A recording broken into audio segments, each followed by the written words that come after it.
In a small forgotten town nestled deep in the woods, there was an old, abandoned house that no one dared to enter. The locals called it the Whispering House, and for good reason. Legend had it that anyone who spent a night inside would hear faint whispers creeping through the walls. Voices that seemed to come from nowhere and everywhere at once. One day, a group of 4 friends, Emma, Jake, Sarah, and Mike, decided to prove the legend wrong.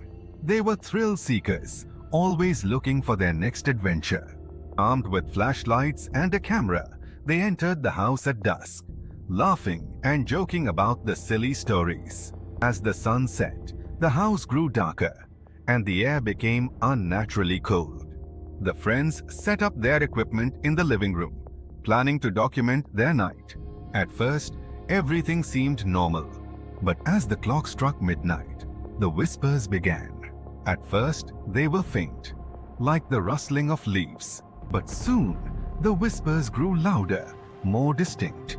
They sounded like voices, pleading, crying, and sometimes even laughing.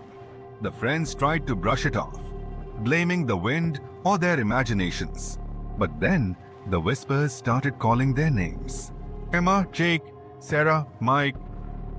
Terrified, they huddled together, their flashlights flickering. The whispers grew more aggressive, echoing through the halls. Suddenly, the camera they had set up began to move on its own, panning slowly toward the staircase.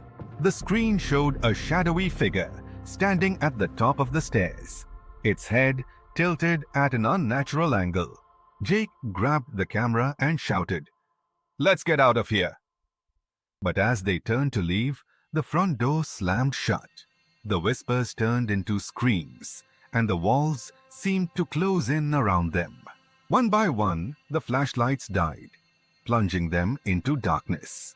When the sun rose the next morning, the house was silent. The townsfolk found the camera lying in the living room, its battery dead. When they reviewed the footage, they saw the 4 friends huddled together, their faces frozen in terror. Behind them, the shadowy figure loomed closer and closer until the screen went black. The house still stands today, and if you listen closely on a quiet night, you might hear the whispers calling out to you.